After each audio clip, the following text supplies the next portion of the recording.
Rebonjour, voici une nouvelle vidéo sur la probabilité. Voilà, je savais que cette demande allait être faite, de faire une vidéo sur la probabilité, donc j'ai eu la demande. Comme je vous disais, vous pouvez poster, m'écrire, m'envoyer un message comme quoi que, monsieur, est-ce que vous pouvez faire une ou telle vidéo dans telle notion. Bien sûr, l'objectif, c'est toujours pareil sur cette chaîne, de montrer les choses simplement, de ne pas trop rentrer dans la théorie, ça sert à rien ici, puisque ces vidéos, je les fais vraiment dans un cadre spécial, compte tenu de la situation sanitaire planétaire. Mes élèves m'ont demandé certaines vidéos, et puis je me suis dit, je vais me lancer dans l'aventure, on va y aller, et puis je vais faire quelques vidéos que je vais improviser dans des conditions que je vous ai expliquées, les conditions un petit peu euh, de guerre. En tout cas, ce n'est pas des conditions confortables. Je n'ai pas tout le matériel comme il faut. Donc, j'ai mon ordinateur, j'ai collé cet écran sur le mur de mon bureau. Et puis, je fais quelques vidéos qui me font d'ailleurs très plaisir. Et je commence à trouver goût à les faire. Alors, on va parler des probabilités. Vous savez, quand on parle de probabilités, je viens souvent en classe ou j'ai dans ma salle quelques boules de couleur. Je vous montre, donc là, voilà, couleur verte. J'ai avec moi, je vous ramène parfois des dés. Voilà, j'ai plein de dés. Et j'ai toujours avec moi un dé qui est truqué. Ce dé, il est truqué. Celui-ci, il n'est pas truqués, ou en tout cas ces dés-là, les blancs ne sont pas truqués. J'ai un gros dé aussi en classe où on voit bien que c'est truqué parce que quand je passe le dé aux élèves de la classe, vous voyez que euh, il y a une face qui est un petit peu lourde. C'est-à-dire c'est un dé, lorsqu'on la jette, elle tombe tout le temps sur la même face. Je vous laisse deviner laquelle. Voilà. Sur cette vidéo, sur les ou la probabilité, je vous propose le plan suivant. Petit 1, vocabulaire, comme dans toute notion mathématique, et puis dans d'autres matières, en particulier en mathématiques, il y a un vocabulaire spécial, il y a des notations spéciales, il y a un langage spécial. Donc c'est important de connaître ce vocabulaire-là qu'on utilise dans les probabilités pour pouvoir tout simplement comprendre la question qui est posée et pouvoir y répondre. Ensuite, au deuxième point, calcul de probabilité. J'ai pas assez de place, mais j'ai mis ici formule. Le calcul est une formule, qui est une formule toute simple. C'est un quotient, c'est une division entre un nombre et un autre, un numérateur, un dénominateur. L'astuce que je donne aux élèves, je dis toujours, le numérateur est plus petit que le dénominateur, le dénominateur plus grand, pour pouvoir trouver un nombre qui soit plus petit que 1. La probabilité est toujours un nombre qui est plus petit que 1. Si vous trouvez un nombre plus grand que 1, c'est que votre calcul est faux. Il est plus petit que 1. On regardera dans les détails après. Il faut, par exemple, si vous exprimez la probabilité en pourcentage, il ne faut pas oublier le pourcentage derrière. Si vous mettez, si la probabilité c'est 30%, vous mettez 30, ben, vous allez dire c'est faux parce que c'est plus grand que 1. Non, vous avez oublié le pourcentage derrière, donc ça ne fait pas 30, ça fait 30% avec le symbole du pourcentage, et donc ça fait 30 sur 100 qui fait 0,30. Donc c'est plus petit que 1. On va ici expliquer le mot, ce que signifie le mot équiprobabilité. Équiprobabilité, donc équi c'est égal. Ensuite, euh, je, je vais parler de l'arbre pondéré, d'accord. Qu'est-ce que c'est qu'un arbre? Après, on rajoute le mot pondéré, hein. Qu'est-ce que c'est qu'un arbre dans la probabilité, hein? C'est comme effectivement l'arbre qu'on rencontre dans la vie de tous les jours, parce qu'il y a plusieurs branches. On verra l'arbre pondéré, hein. Le mot pondéré, c'est important. Et je finirai par le tableau, d'accord, à double entrée, à deux entrées, un tableau double. Ces deux-là, c'est des choses que vous allez voir, vous allez retrouver. Alors là, je rappelle, c'est une vidéo de niveau collège, mais toutes ces choses-là, comme je dis souvent aux élèves, les mathématiques sont une science continue, c'est en continu. C'est-à-dire que vous allez retrouver toujours ces vocabulaires-là, ces titres-là dans les classes après la troisième, en seconde, en première et en terminale, mais de manière plus approfondie, hein, par ailleurs. Mais vous allez voir que l'arbre pondéré et le tableau à deux entrées vont être utilisés en seconde, en première et en terminale. Donc c'est très important, déjà au niveau collège, de maîtriser ces deux points-là. Donc ici, on est bien niveau collège, hein. Après, niveau collège, mais je sais que ça peut faire du bien à tout le monde. Alors, c'est parti.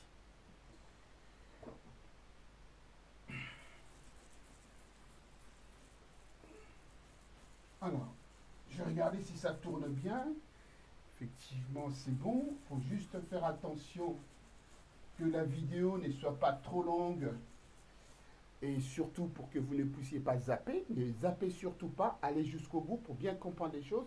Même s'il y a certaines parties, il y aurait certaines parties que vous ne comprenez pas tout, vous n'allez pas comprendre tout de suite. Alors, petit 1. Vocabulaire. Alors, pour pouvoir parler de quelques mots importants dans les probabilités, je vais prendre un exemple. Voilà, donc j'ai mes dés là, encore une fois. Vous avez un dé, d'accord? Je vais parler du vocabulaire avec l'exemple du dé. C'est mieux, hein? Pour ne pas faire... voilà.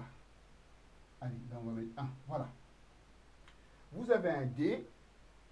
En fait, lorsqu'on est... Alors, euh, lorsqu'on est dans une situation de probabilité, on est dans une situation où on va parler de chance. La chance, c'est quelque chose qui, dans la probabilité, on connaît, on sait qu'il y aura quelque chose qui va se produire, mais on ne sait pas comment, on ne sait pas combien, on ne sait pas quand. C'est un petit peu ça la probabilité. Mais on peut évaluer cela. On peut évaluer cela lorsqu'on cherche à connaître un événement bien précis. D'accord? Lorsqu'on veut un résultat bien précis et lorsqu'on connaît tous les résultats ou toutes les issues possibles. Alors, là, je suis en train déjà d'employer certains mots du vocabulaire. Les issues, ce sont les sorties du dé, d'accord, hein? Les issues, on dit aussi les résultats possibles, la phase 1, la phase 2, la phase 3, ainsi de suite. Et on parle de l'univers. Donc, un premier vocabulaire ici, univers. L'univers, il est souvent noté oméga. Qu'est-ce que c'est que l'univers? L'univers, c'est tous les résultats possibles. Ici, dans l'exemple d'un dé. Je peux prendre aussi une classe avec fille ou garçon. Il n'y aura que deux résultats, fille-garçon, possibles. Euh, je peux prendre aussi une pièce de monnaie. Il y aura pile ou face. Alors, ici, on va noter oméga, c'est tous les résultats possibles. C'est la phase 1, la phase 2, la phase 3, la phase 4, la phase 5, la phase 6. D'accord? Attention, je remets mon dé dans mes affaires. Ici, 5. Voilà ce qu'on appelle l'univers. Donc, c'est tous les résultats possibles, toutes les issues possibles. D'accord? Ça, ce sont les issues. Hein? C'est une issue. C'est un vocabulaire qu'il faut savoir. C'est une issue. Qu'est-ce qu'il faut savoir d'autre? Donc, ce dé, il n'est pas truqué. Le dé n'est pas truqué. c'est très important quand on va arriver à l'équiprobabilité, c'est-à-dire que toutes les faces ont la même chance de sortir. Alors, je vous ai montré ici, c'est vrai que vous ne faites que le voir, vous ne l'avez pas à la main. En fait, il y a un dé ici, celui-ci, c'est un dé qui n'est pas truqué, d'accord? Et celui-ci, c'est un dé qui est truqué. Il y aura une face qui, à chaque fois, je vais lancer mon dé, le dé va se retourner et cette face va se mettre au-dessus. Et ça sera souvent, en tout cas dans la plupart, à 90%, cette face-là qui va apparaître. D'accord? Alors, donc, euh, ensuite, je peux parler ici d'un événement. Un événement, c'est une réalisation, c'est une issue ou ce sont des issues possibles. D'accord? Donc je répète, hein, des issues, d'accord? Il y en a plein. Mais on dit aussi résultats, les résultats possibles. On dit aussi résultats possibles. Alors, si je prends un événement, d'accord? Un événement,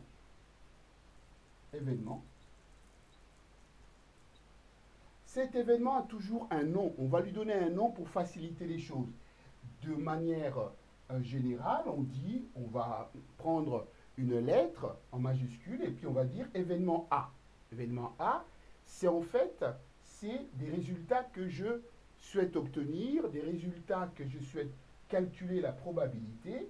Donc, on va le noter par exemple. Donc, on dit événement A et on va écrire A, deux points. On va dire tomber. C'est comme ça que ça s'écrit toujours avec un verbe pardon, à l'infinitif. Tomber sur un nombre pair. Tomber sur un nombre pair. Alors voilà, je vais abréger. Encore une fois, je n'ai pas assez de place. Tomber sur un nombre pair. Je peux prendre un événement B, un autre événement, et vous pouvez imaginer comme ça toutes sortes d'événements que vous souhaitez ici obtenir hein, ou ne pas obtenir. On verra d'ailleurs là-dessus.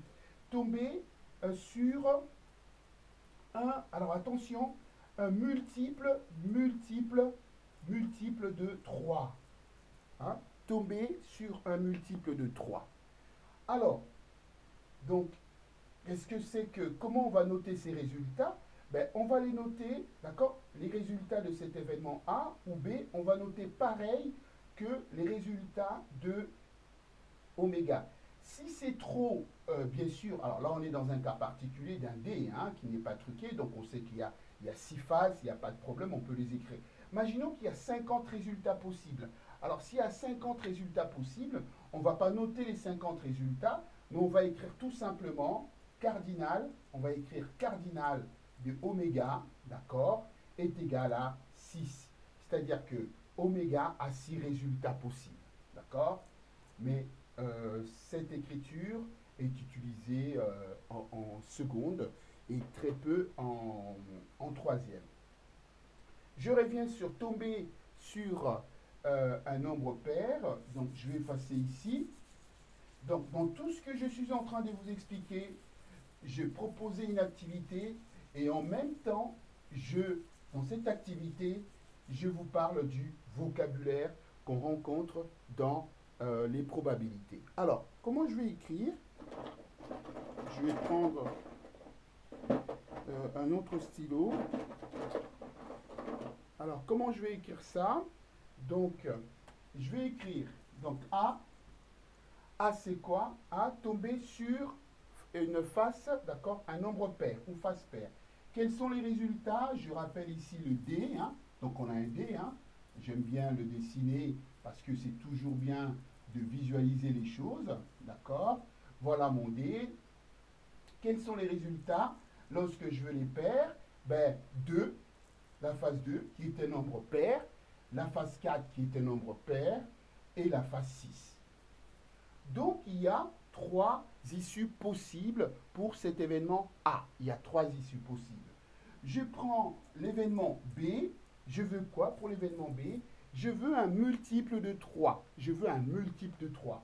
Dans le multiple de 3, il y a 3 lui-même, parce que 3 fois 1 est égal à 3. Il n'y a pas 4, il n'y a pas 5 et il y a 6, parce que 3 fois 2 est égal à 6. Voilà ce qu'on appelle événements dans le vocabulaire de probabilité. Maintenant, on va... Alors, je continue. La question, vous imaginez la question qu'on va vous poser, c'est quelle est la chance de tomber sur l'événement A? Quelle est la chance de tomber sur un nombre pair? Alors là, dans le vocabulaire, en fait, dans ce premièrement, je suis un petit peu en train d'anticiper les autres points que j'ai énumérés tout à l'heure au niveau du plan. Mais c'est pas grave, je pense qu'on peut, pour les élèves qui sont en train de regarder cette vidéo comme révision, je pense que tout de suite, dès le petit 1, ils vont comprendre c'est quoi les probabilités, ça reviendra, il y aura un reflux comme ça de leur mémoire. Alors, comment on calcule la probabilité? Alors, vous savez que la probabilité, c'est P, ça commence par P, ça se note P, tout simplement. Alors, souvent, vous allez voir, peut-être pas pour certains élèves de collège, mais on dira, c'est facile à comprendre, hein, je veux la probabilité de A. Si vous ne mettez pas A, vous laissez comme ça P tout seul au lieu de A, c'est pas très grave. Tant que vous êtes dans la question, on sait que vous êtes en train de répondre pour cette question. Mais là, c'est une notation beaucoup plus précise. Je veux la probabilité, un petit p de préférence, de A. Mais c'est tout simplement le nombre favorable, on dit favorable, d'accord? Cas favorable, résultat favorable, issue favorable de A. Dans l'événement A, il y a 1, 2, 3 possibilités. Divisé toujours par oméga, c'est-à-dire tous les cas possibles. Le dé a combien de faces? A 6 faces. Voilà, c'est fini. Le résultat, c'est 3 sur 6. Attention, vous me connaissez bien, vous savez très bien qu'il faut toujours ici simplifier la fraction. Alors, si vous ne simplifiez pas, c'est pas bon, mais un bon élève pense tout de suite à faire des automatismes, à faire des calculs et écrire une fraction de ce type sous la forme d'une fraction irréductible. Ça se voit, si c'est 3, c'est simple. Donc, c'est mieux d'écrire 1 sur 2. Mais ce n'est pas faux de laisser le résultat comme ça. En plus, ça permet de constater que tous les résultats qu'on va obtenir ici seront sur 6. Ici, c'est tout simplement pour que vous puissiez en même temps faire des calculs de révision. D'accord? Je divise par 3 en haut. 3 divisé par 3, 1. Et 6 divisé par 3, 2. La probabilité de B. Donc, je continue. La probabilité, je vais effacer, d'accord? J'efface puisque vous savez que je travaille avec les moyens du bord à la guerre comme à la guerre. Donc, j'ai décidé de travailler avec ce petit tableau. On fera avec, hein, il n'y a pas de souci. Il n'y a pas de souci. L'essentiel, ce n'est pas le tableau, c'est de comprendre. La probabilité de B, c'est tout simplement pareil comme tout à l'heure. Quelles sont les issues favorables à B? Il y en a deux. Il y a deux. Il y a deux faces possibles. Donc, c'est 2 sur 6. Voilà, c'est tout. Je peux m'arrêter là. Si on vous demande de simplifier la fraction, c'est la même chose que 1 tiers. Voilà. Voilà, donc j'ai fait du vocabulaire et en même temps, j'ai pris ce vocabulaire dans un exemple précis. J'ai voulu énoncer ce vocabulaire dans un exemple bien précis. On a d'abord l'univers, c'est-à-dire oméga, d'accord? Oméga, n'oubliez pas, c'est la première chose qu'il faut compter, d'accord? Qu'il faut dénombrer. Dénombrer, ça veut dire compter. On a d'abord l'univers.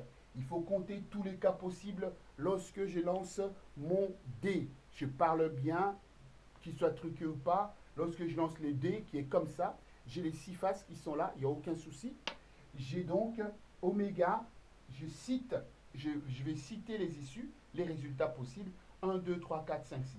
On parle d'oméga, la notation c'est oméga, c'est l'univers.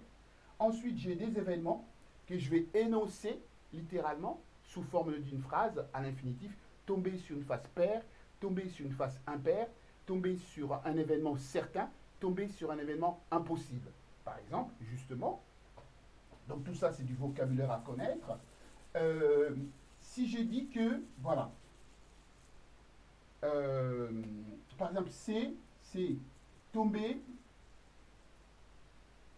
certain, c'est-à-dire sûr, tomber sur un événement certain. Ben, euh, qui sont tombés sur un événement certain, c'est-à-dire tomber sur les 6 faces possibles. Donc il n'y a aucun souci, certain, c'est 100%. Je vais écrire la probabilité de C, c'est égal à 6 sur 6, qui est égal à 1. Hein, vous voyez bien que 6 sur 6, on ne laisse pas 6 sur 6. Hein, c'est pas très bien vu par les profs de laisser sur 6. Sur 6, c'est 1. Donc je vous rappelle aussi, tout de suite, pour les élèves qui sont en train de faire une vidéo, 1 c'est 100%. Hein, 100%, j'en profite, c'est 100 sur 100. 100% c'est 100 sur 100 qui fait 1. Je continue justement dans d'autres vocabulaires. Donc ça s'appelle événement certain. Je suis sûr de réussir, c'est 100%. Je suis sûr d'avoir mon brevet. Je suis sûr d'avoir mon bac. Donc je pense avoir 100% de chance de réussir au bac ou au brevet ou à n'importe quel examen. Euh, un événement impossible, je l'appelle D, deux points, euh, un événement impossible, ça serait, alors attention tout à l'heure, hein, j'ai écrit événement certain, donc en fait ça serait, alors attention, je suis allé très vite, pour C, ça serait par exemple tomber, attention, tomber sur un 2 3 4 5 6. Hein, ça serait plutôt cette phrase-là. Hein. Tomber sur un chiffre qui est entre un entier qui est entre 1 et 6. Hein. Parce que tout à l'heure, je n'ai pas fait de phrase. En fait, je dis ce que signifiait un événement certain. Attention. Donc là, je dirais plutôt, si j'ai dit, voilà, c'est ça qui m'a mis la puce à l'oreille. Donc, tomber sur 7. Est-ce qu'il y a une phase 7 ici? Non, il n'y a pas de phase 7. Donc c'est un événement impossible. Un événement, le vocabulaire impossible ici, ça veut dire le résultat de la probabilité est nul. Donc un événement impossible, d'accord, c'est 0. Il n'y a pas de phase numérotée 7. Donc c'est 0 sur 6. Et 0 sur 6, vous imaginez bien, on ne laisse pas 0 sur 6. C'est pour ça qu'il faut toujours penser à simplifier. D'accord. Dès que quand c'est possible. Et donc c'est 0. Tomber sur un événement impossible, c'est 0. Voilà pour tout ce qui est vocabulaire. Je vais avancer et prendre. En fait, dans le vocabulaire ici, dans le premièrement, dans le petit 1, j'ai un peu fait directement le petit 2. Alors, donc le petit 2, on a dit quoi? On a dit calcul. Calcul de probabilité. Probabilité. Alors, une probabilité est un nombre, une proba est un nombre réel, est un nombre réel. Pour les élèves qui veulent faire révision, voilà, une probabilité est un nombre réel. Ce nombre, on le calcule avec la formule. On utilise la formule suivante. On utilise, j'ai dit que je ne ferai pas, en tout cas, c'est pas, je ne fais pas du cours, mais il faut quand même écrire quelques phrases. On utilise une formule, la formule suivante. Il y a une formule. Il faut absolument penser, probabilité, c'est une formule. Et cette formule, c'est un quotient, c'est une division. Donc, on écrit probabilité de l'événement A. Si je n'écris pas l'événement A, ce n'est pas très grave. Je compte les cas favorables. J'ai pas assez de place. Et je divise par les cas possibles.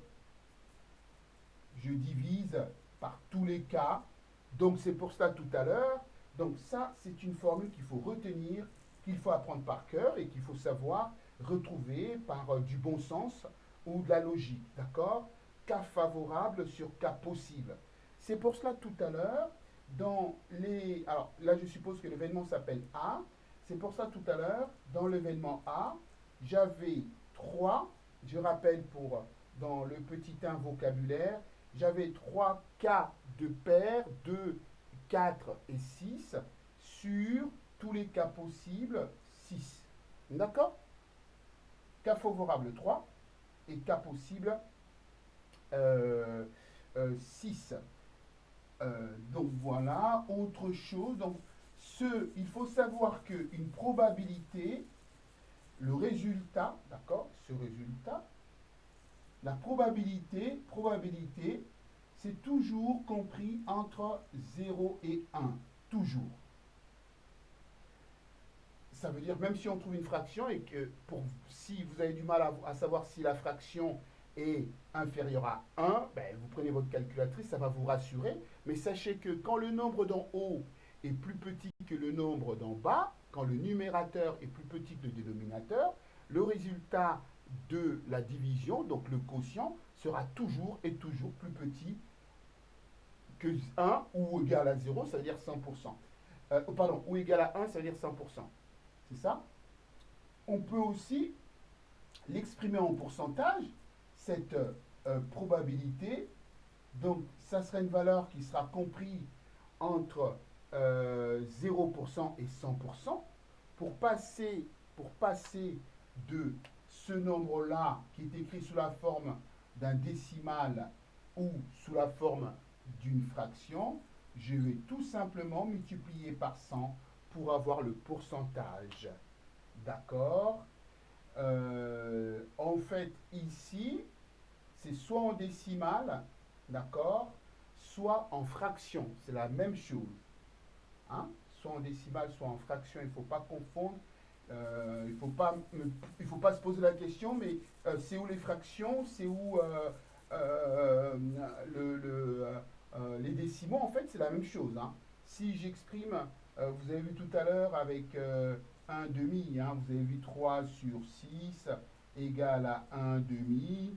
Bon, fraction, ça c'est fraction non réduit, là c'est fraction irréductible, ça fait 0,5, d'accord? Là, c'est pareil, c'est ici, c'est plus petit que 1, c'est en décimale, vous pouvez le noter 6, ça se termine. Ceci, c'est en fraction, c'est pareil, c'est plus petit que 1. Attention au nombre comme un tiers n'est pas égal à 0,3, c'est faux, d'accord? C'est pas égal à 0,3, un tiers, c'est 3, 3, et ça continue. Donc, vous n'avez pas le droit ici, sauf si vous le précisez, d'écrire le nombre décimal 0,3. Hein? Ça, c'est complètement faux, j'insiste, j'ai toujours insisté là-dessus. Ça, c'est pas égal à ça. On peut dire que ceci, c'est environ égal à 0,33 à 10 puissance moins 2 près. C'est-à-dire que je prends deux chiffres après la virgule. OK? Voilà, on passe oui, à la notion d'équiprobabilité. Alors, 3. Pour aller vite, pour ne pas que la vidéo soit trop longue, on va passer à la notion d'équiprobabilité. Donc, 3. Équiprobabilité.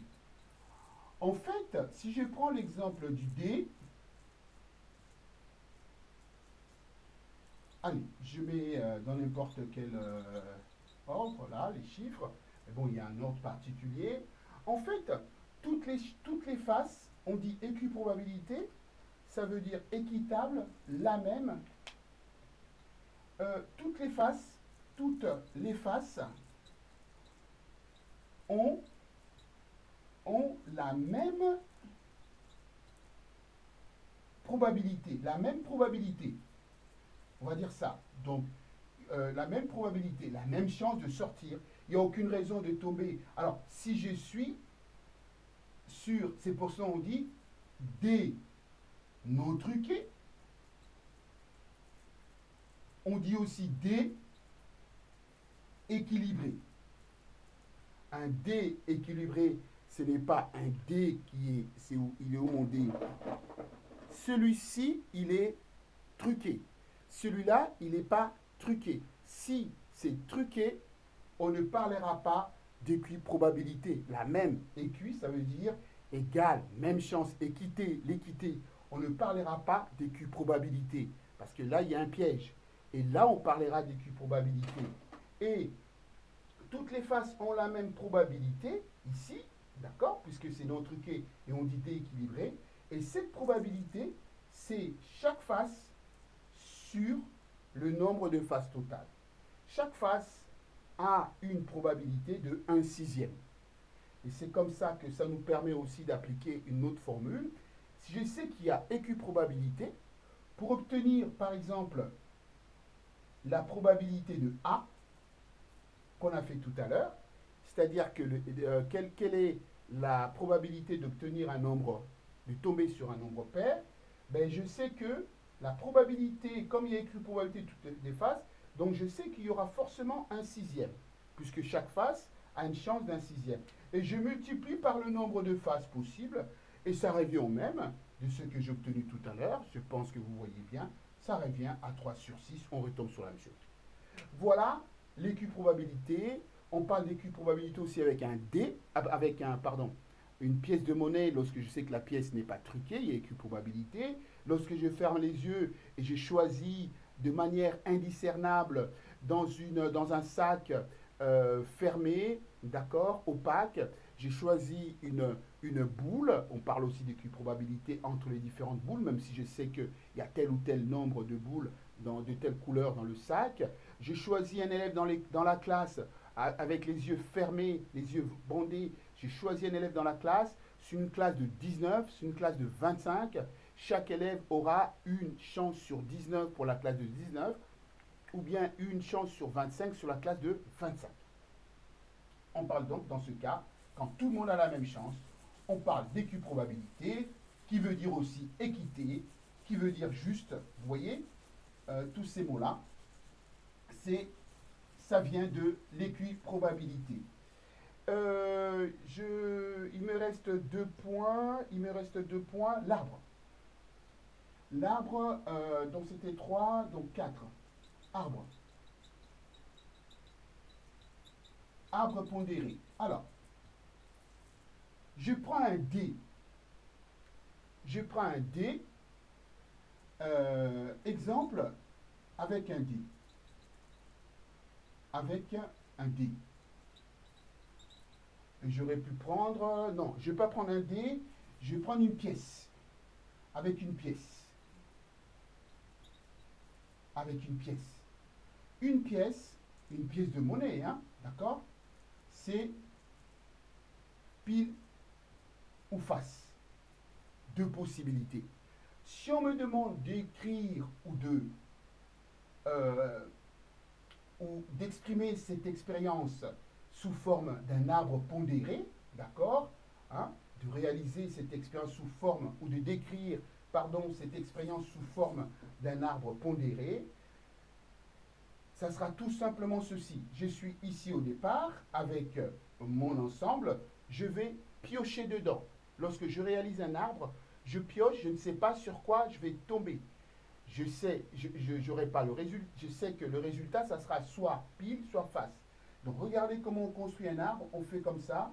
Je pars d'ici, alors toujours bien tracer son arbre de manière symétrique. D'accord? Les deux, on parle de branches, sont symétriques, comme ça.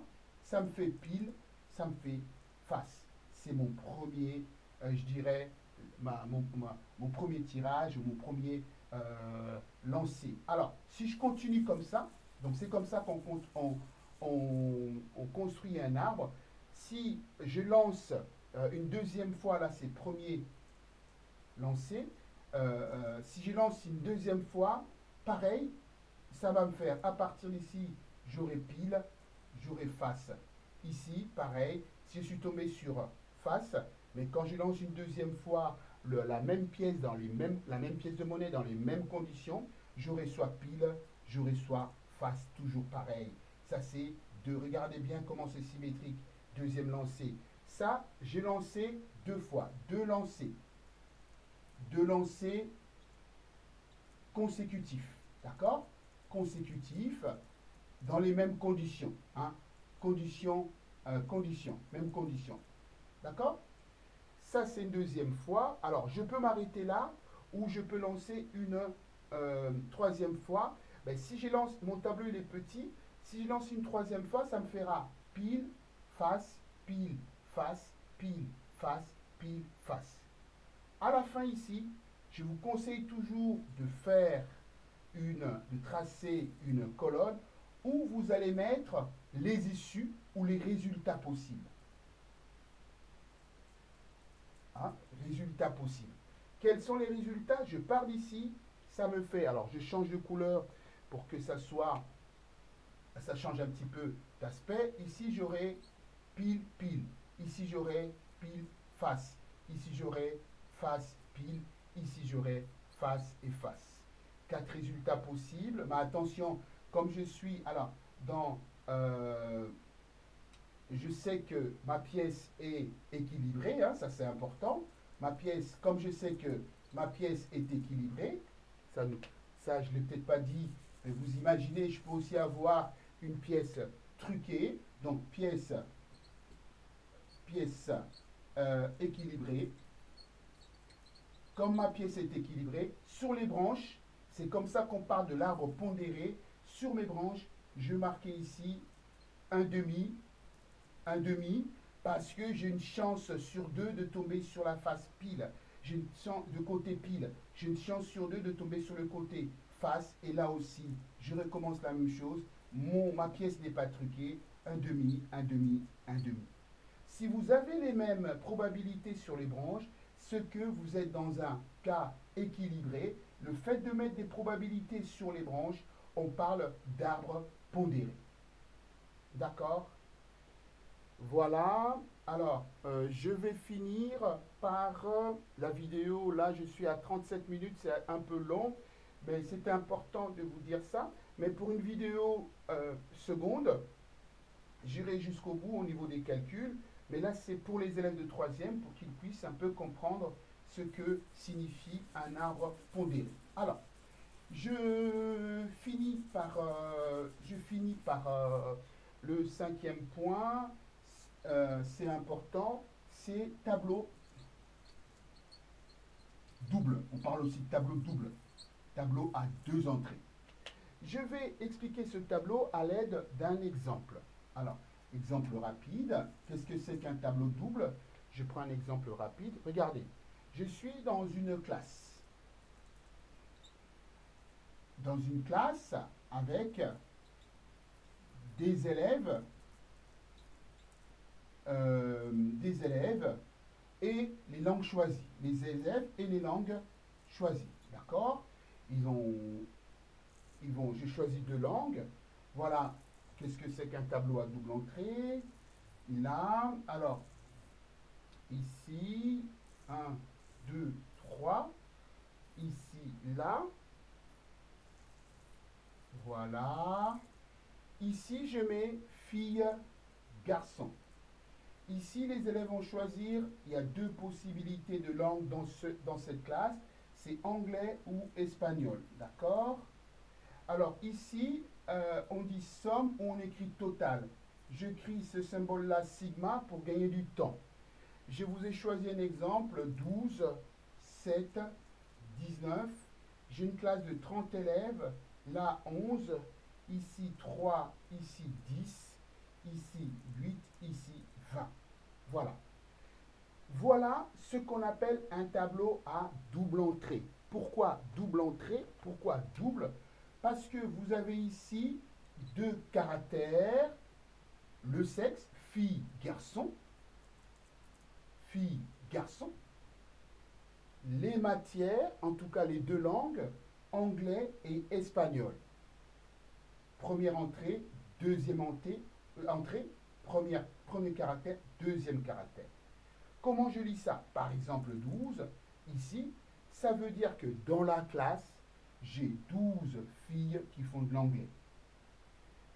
Dans la classe, j'ai euh, 3 garçons qui font de l'espagnol. D'accord? Dans la classe, j'ai 19 élèves qui font de l'anglais. J'ai 11 élèves qui font de l'espagnol. Dans cette classe, regardez comment, hein, ici parfois je demande aux élèves de mettre, euh, de bien séparer ici avec un trait gras pour bien séparer les totaux là, les deux là, et le contenu qui est ici.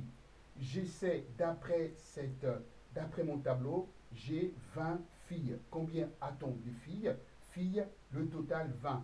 Combien a-t-on de garçons? Garçons, total 10. Combien j'ai des élèves dans la classe? J'ai dans la classe 30 élèves. Je vais m'arrêter là pour ne pas, d'accord? C'est ainsi que se termine cette vidéo sur les probabilités.